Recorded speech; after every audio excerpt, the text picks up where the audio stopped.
Hi, welcome to the Art in Arlington series. My name is Lenard Diggins and I'm the producer. Often I like to go to open studios and meet artists and learn about how they became artists and the inspiration behind the pieces that they create. Producing this series gives me motivation to get out and meet artists that have a connection to Arlington, whether they grew up in Arlington, they now live in Arlington, they work in Arlington, they create their art in Arlington, they exhibit their art in Arlington, whatever. As I said, it's motivation to get out and meet those artists and then share what I learned about them and from them with you. The first artist in this series is Eric Love of LARP Adventure program. LARP stands for Live Action Roleplay. And you may wonder, what does live action roleplay have to do with art? Well, I think you'll find the answer that Eric gives to that question and his thoughts on a variety of topics to be very interesting. I hope you enjoy it. Thanks for watching.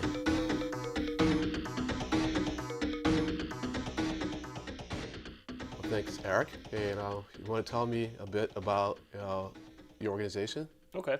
The organization that I'm a part of is called LARP Adventure Program, and LARP is an acronym for Live Action Roleplay. And essentially, it is a theater-based gaming organization of art at the surface level. And how long has it been in existence?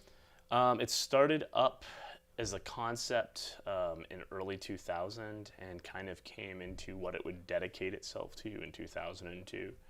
And in Arlington, it started to develop here in 2008 and has extremely flourished into a multi-generational experience for the Arlington community, including somewhere near about 100 families. So what was the inspiration for it? I think the inspiration for it was I was teaching art, I was involved in the arts, I was involved in performing arts, and I think I was getting bored. I just felt like there wasn't something that could entertain all my different interests as an interdisciplinary artist. So when I saw LARP, it was very engaging, it was very compelling. My first LARP experience, I had a flu, and I probably should have been in the hospital, but it was just so awesome that I stayed up all night and ran around. And that to me was amazing because the drive that it created, it really blew me away. I mean, I can go to a concert and hang out for 3 hours. I can go to an art show and hang out for 3 hours, but I did this thing for 24 hours at my first go and left wanting more. And so to me, that hunger and that desire to be around that art created a spark to be a part of that. Okay, so you did mention, that kind of art. Mm-hmm. And when I think about what you say and what you describe, I see it as more gaming, almost live action gaming as you described. Mm-hmm. So what would you say is the connection, between this and art as most people, think of art, or do we have to expand our boundaries of what we think is art? Well, a little bit of history can help. So we had tabletop gaming develop in the 70s. Gary Gygax, to name one person, and the Dungeons and Dragons series, the Shadowrun series. Sci-fi and fantasy became something that you could play in your basement, and interactive storytelling with books, with rules, with logic-based skills. But part of those logic-based skills was not just the math and kind of figuring out how to beat the puzzle, but the aesthetics that were on top of that. What did my character look like? What did they sound like? What kind of person were they? What kind of social skills did they have? How did they interact with people? And how did the world interact with that character? Or sometimes you had a game with, anywhere up to 6 to 8 players and all these characters interacting. So that became the art. And so when theater people got a hold of this game, they said to themselves, well, why can't we just do this live action? Why do we have to be at a table? And so groups like the Society for Creative Anachronisms, or the SCA, also Anne Rice was very popular for this. And this goes back to old Victorian games as well, and masquerades, said let's do a game mechanic so that there's kind of this even balance rule that we all agree on, but let's dress up and be other characters. And so it was really about dressing up and taking on a persona of someone else and a theatrical art and presenting different arts within your character, but there was a game floor presence. So it was always an art game to begin with. Yeah, and different people now, they want to go more game route. Some people go no game route and just art. And so you have a full spectrum in the LARP culture between battle mechanics art and what people call Nordic LARP in Europe, which is more, there is really no ground rules to win. It's just about the acting and creating a theatrical environment that completely immerses you. Oh, that's very interesting. Yeah. So it seems now, my understanding then is that this is for pretty much any age group. I mean, what would you say is the age range that participate in it? It's funny you asked that, because when I got into this, I didn't know that anyone was doing this with youth, and it seemed like everyone was like, you can't do this with youth. I mean, it wasn't until we had Harry Potter and Lord of the Rings that kind of the stigma that was put on Dungeons and Dragons, even in the 70s, because it had strange dice, that it was some form of cult or Satanism or some kind of strange projection. Or, that combat would be unhealthy. A lot of people have this idea, well, if you do martial arts, you'll become a violent person, when, in my experience of doing martial arts for over 30 years, it makes you a very tranquil, calm person. And in fact, if you have tendencies of rage or aggression, that actually subdues it and gives it an outlet. And so there's a lot of, projections that this would be unhealthy for children. It would make them violent. It would make them dangerous. It would make them, cultists or something strange. So that had to roll off, and I think the Harry Potter, again, Lord of the Rings, Pirates of the Caribbean movie culture phenomenons helped, our culture say, oh, okay, this is all right. Because when I tried to start LARP in the 2000s, it was challenged. I got shut down many times. People said it was too dangerous, it was too hard to do. But to come to find out, there are some youth LARP organizations in the United States. Europe is, say, anywhere from 10 to 20 years ahead of us in this industry. And so they've had that. Probably, I think the first organized Europe LARP I heard of was in 1996. But I'm sure it was there beforehand in backyards and whatnot too.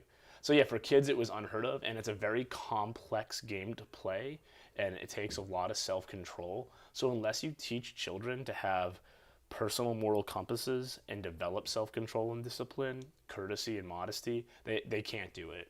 And if I've seen people who do LARP with kids and don't teach those skills, and it is a dangerous potential environment. But having the martial arts background, having the fine and performing arts background, enabled me to come into this with an action plan that worked from day one. Well, that's interesting. You mentioned the danger of it, but could it also maybe be used, I don't know if the right word is therapeutically, but let's say you have a kid, that maybe is having problems developing social skills. I mean, could this be something that could be used to create maybe a safe space for them in which to learn the skills that they're having problems developing, in everyday life? You're absolutely right. So there's studies that are coming out on what's called EduLARP or Education LARP.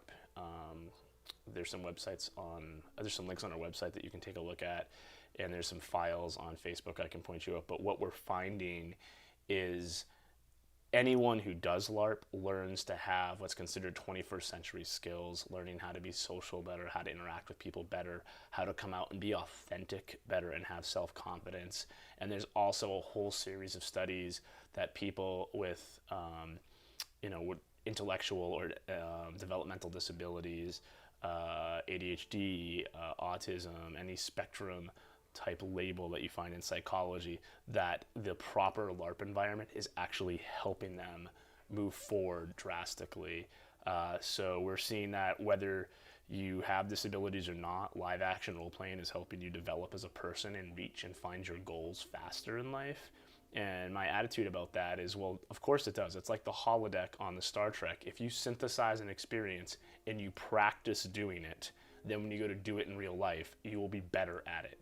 So if I'm a shy person and I want to come out, my character can go out and be, very popular, charismatic person, but that's not me. So my ego kind of lets go of that for a second. And I can go have a weekend where I practice being outgoing as someone who's not me. Okay, now I go back to my regular life and I say, how did I like that? Well, I actually like the things that happened when I did this, but I didn't like these things. So now I can apply to my personal life what I experienced in that LARP, and I can move forward in a way that feels comfortable and safe for me.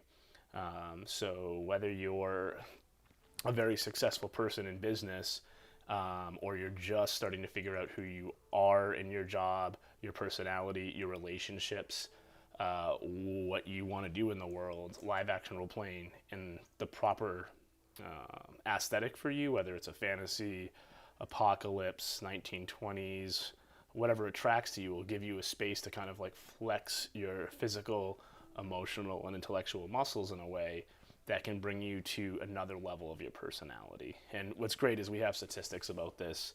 I wish I was involved in this project, and I don't have the name of it offhand right now, but they took a lot of underserved community folks and had them do LARP for just a week. And these kids had no interest in any academic subjects. Within a week after doing LARP, they were excited to do math, science, social studies, wanted to learn, wanted to do better in school, and their grades improved. And that was just a week of doing LARP. So you can imagine what it could do for anybody in whatever venture they're looking to do in their life to excel and bring themselves forward. That's the long explanation. No, that was very good. That was very good. I mean, that was very interesting, very interesting. And that made me also think about something that I had read on your website regarding multiple intelligences, and I know that maybe we might be pushing the limits of your expertise, so I don't want to make you say something that you're uncomfortable talking about. But if you can expand on that a little bit, because it seems like that goes beyond simply helping people who may have difficulties dealing with just everyday life, but it might be a way of just kind of helping us understand that people learn in different ways, and this could help explore other ways of helping people learn. Absolutely, absolutely. It's interesting. I'm not, haven't studied all of Howard Gardner's ideas on multiple intelligence, and I believe he's still here working at a Harvard. Was I think zero something education, which is kind of a reform of education, way to look at it. But it was interesting for me because when I first got introduced to multiple intelligence, I was in high school and standardized testing was about to come down the pipes, and I kind of just dodged that because I graduated in 1996. And our psychology teacher was talking about multiple intelligence theory and how, there's these standardized tests coming out and they're only testing one piece of the pie of intelligence and who you are as a person, and that's going to become the standard for you in all cases of life. And so there was this immediate push from Gardner's ideas to say you can't just put someone in a little box. Like, not everyone's a square peg that's going to fit through a square hole. There might be triangles, there might be circles, there might be star shapes, and to kind of ring the bell to say this isn't going to work. And here we are, all these years later with Child Left Behind and all these other great ideas about education, and everyone's frustrated and furious, and with technology changing, it's just not standing up to people's needs. Parents are mad, students are mad, teachers are mad, people running the schools are mad, people in the state are mad, everyone's mad, and they aren't finding a resolution. But there's schools that are experimenting and taking these risks, and it is a scary risk, and they're working with multiple intelligence theory, which then brought about 21st century skills and the label of that. And then we have this new thing called STEM learning, right? And, that all comes from Gardner's ideas. But, we love our buzzwords like we love our coffee. And so this multiple intelligence is that there is, I believe, music and sound. There's picture intelligence. There is logic intelligence. There is social intelligence, personal developments like yourself, how aware of you are of yourself, and I believe naturalism. And I might be missing a few, but LARP and live action role playing naturally addresses all of those at once. And so when you are live action role playing, you are doing a full spectrum, according to Gardner, of intelligences to play the game.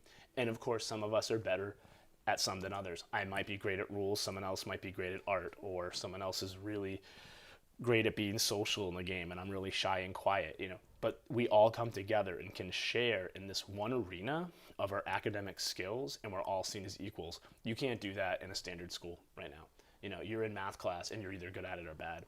You're in, history, you're either good at it or bad. And there's not this playing field where how do we bring everyone's skills in?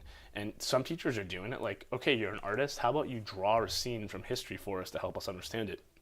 That is a visual person's gift to give to the entire class. Someone else might be great at music and can create songs in themes and environments from that time.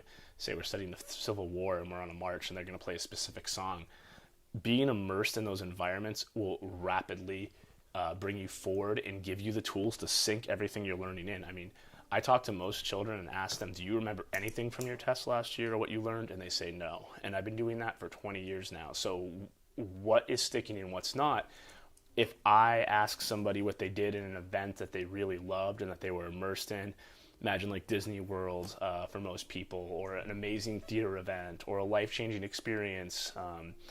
Maybe there was something dangerous involved or something spectacular. You remember it like it was yesterday. So where is education and its longevity? Are we just getting people to jump through hoops and then the next day that information's gone and we've just trained them well to jump through hoops? Or are we going to give them data and information that they can call upon later in life and use in all situations? And so I think that is what Gardner is touching upon and how multiple intelligence theory works. Yeah, it seems like it's a good way to maybe, get gym and art, back into the curriculum, because my understanding is that a lot of schools are dropping those for lack of resources. And if that's kind of incorporated into the overall learning process, it might be a way to bring those back into it. But hey, I'm commenting now. It's interesting because you bring up some ideas for me. So there's this whole thing that I faced since I was in school. It was like, in the art room we're dealing with old brushes and junky gear, but I kind of liked that. But, some of it was horrible and wasn't usable. And we'd have some art projects that, we can barely afford pencils in a high school fine arts curriculum. That's like just ridiculous. And the arts and music are kind of like pushed to the side as like, these are just things that entertain people and are not important. And, and then the other argument is like, well, art makes culture and it makes people happier and it makes things better. And that's why we see gentrification of areas. Artists move into an area in a city, they all build it up, they make it nice, and then everyone wants to move there. And then you push all the artists out, of course, right? Because that's the trend that happens for whatever reason, and we haven't learned to stop that. But people want art because when they're surrounded by art, they're just going to learn and have a better life. People want music because it makes them happy. It makes you learn better. It makes you do your job better. It makes you socialize better. So these things that we're kind of saying, oh, they're not important, it's because we're looking at only one goal. And so what is that goal? We have to ask ourselves, what is it that we've accomplished in the last 100 years as a country?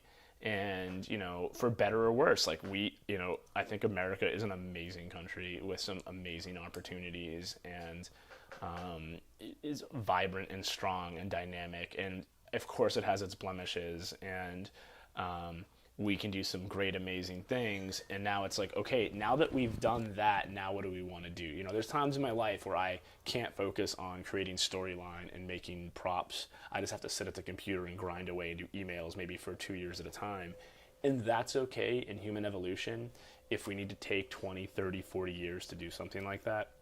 But at what point do you say, okay, that was a temporary solution to get through a hard problem. This is not how life is supposed to be. Before Nixon, we had the National Endowment of the Arts, and if you were willing to make art and share it with people and decorate areas, the government would pay for you to have a living. Like, you could just make art and get by, have your rent, food, and expenses covered. And now who gets the National Endowment of the Arts? Look it up, see who gets it. Do they really need that money? I don't know. And that's just a general judgment I have, but it's, where at one point, even in our country, we understood, much like Egyptian culture did, which was fantastic, and Greek culture did, and even Roman culture, that art is important and people need it to feel successful and feel good about themselves. And you can't make culture happen. There's no button. You have to build an infrastructure, and then it grows like moss on a rock, and you just hope it sticks around. So there's this little game that we play where we just make enough art. There's just enough art centers or organizations like ours that are, essentially a private LLC that are just operating, and the parents that can afford it can do it. And that's just seems ridiculous to me. It's creating greater cultural divides. It creates, when people don't have a way to express themselves or have aesthetics in their lives that make them happy, of course they're going to be depressed. Of course they're going to be angry, and of course they're going to want to fight back because they're not getting what they need.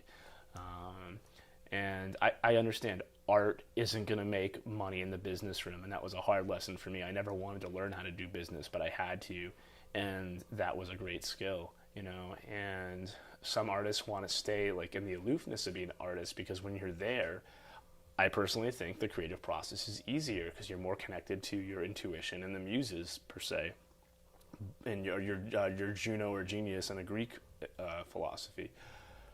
But you can't do that as an artist and survive because people will just beat you down and take advantage of you now. And that's kind of sad that that's the situation that it is. But maybe that's just evolution and survival of the fittest, someone might say.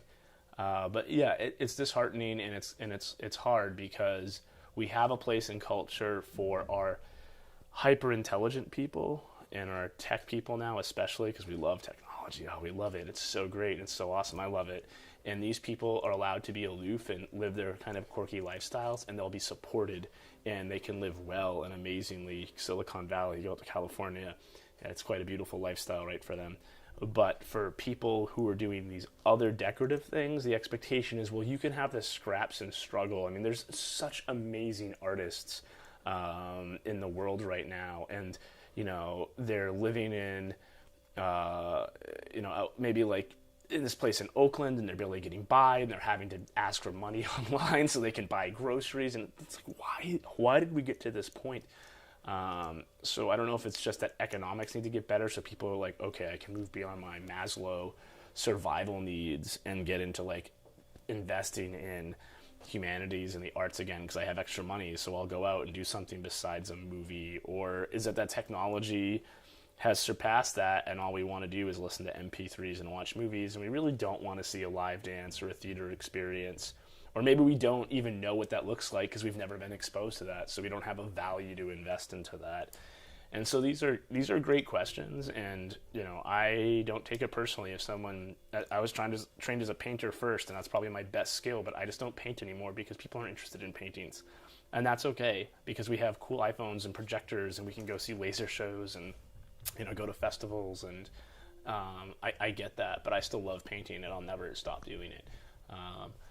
And so, part of me is like just, you have to work with culture and evolve with culture, but at the same time, is it that culture has just forgotten what art is because it's not exposed to it anymore and it doesn't have it? And so we've gotten used to these other Band-Aid supplements, or, maybe it's just better. I don't know. So that's kind of like the paradigm shift that I'm trying to work with myself, and what has driven me to do certain art and not do other art. I see. So it's a long rant. Wow.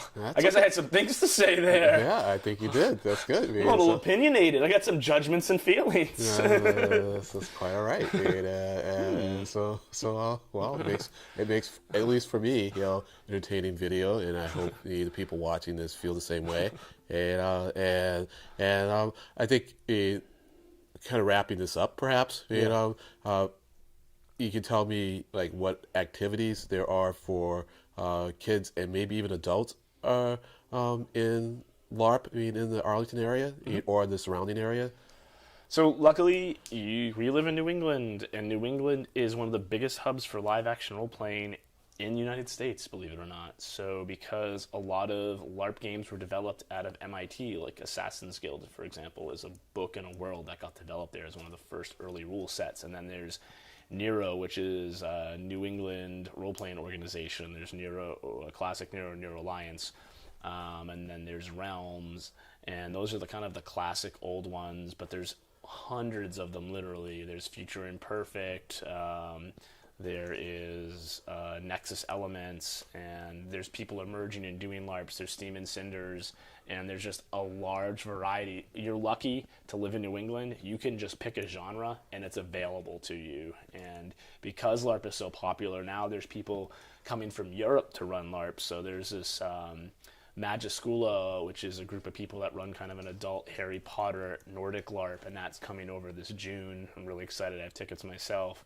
And they'll be out here. So luckily, because I think of MIT, because of Google moving in, because of some Harvard people, soon to see General Electric, because the gaming and tech culture people are moving in, luckily there is a support for live action role playing and gaming in this area. So you can just literally get online and pick from your grocery store of LARPs, where in other areas you'd have to go to another state just to go see one. So if you want a LARP, you win.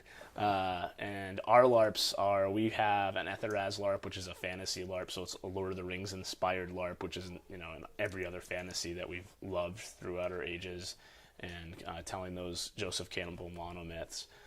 We also have a getting very popular Infection LARP, which is essentially take your Walking Dead, but you play yourself, so you kind of figure out who you are in the apocalypse and what kind of decisions you make. It's kind of a dark humor satire that has some very scary, adrenaline-filled moments. Everyone loves that, right? And then that will lead into a Pharos LARP, which we're developing, which is dealing with the future that we're going to. I mean, the future is now. We're printing organs. We're talking about getting the people to Mars in 72 hours. Laser propulsion, space engines getting to the speed of light. It's so amazing to be in this iPhone culture that, when William Gibson wrote his book Neuromancer, and Philip K. Dick wrote To Android's Dream of Electronic Sheep, we're like, that future's so far away, and we're in that future now. It's about to happen. So Pharos deals with all the fears Pharos deals with all the fears that we will be addressing as we approach things like artificial intelligence and the responsibility for that, or cloning, or deep space travel, and who gets resources and who doesn't, elongated life. And so that is a very serious, fun, exciting, but kind of scary world that we have. And another thing we're about to release this June, we hope, is we're going to run Legends of the Stars, which is going to be a Star Wars-inspired LARP that will take place on a battleship. And the idea of that is that the Jedi and the Sith and an Order of Grey Jedi have all decided to come together because they don't agree with what the Sith are doing or the Jedi are doing, and they think they're two extremes and things need to be put in check. Meanwhile, an ambiguous new baddie appears that, can doom everyone, so it kind of forces people to kind of join together in dealing with kind of like the politics and thoughts of what it means to be a Sith or a Jedi. And so players can get to be immersed in this kind of, secret rogue UN forming in deep space. So those are the things that we're playing with, and there's, like I said, there's tons of other stuff out there. I highly suggest, if you can find anything by Andrew French, his Lovecraft Legacies events, life-changing, completely awesome. Top 10 on my list, besides the College of Wizardry stuff that I experienced in Poland. But again, find your genre, find what you like, and you can try out a game, for a weekend and kind of have that, I'm going to camp experience, but as an adult, and have a little bit something extra happen to you, and kind of discover a part of your personality that maybe you didn't know was there, or you just haven't had the chance to bring out a side of yourself, and then get to kind of drive that vehicle and see what that's like. I highly suggest it. Well, thanks a lot. This has been very informative, and so good luck with all your ventures, and who knows, maybe we'll be back. Cool. Thanks. I appreciate it, Len. Thank you. Yeah.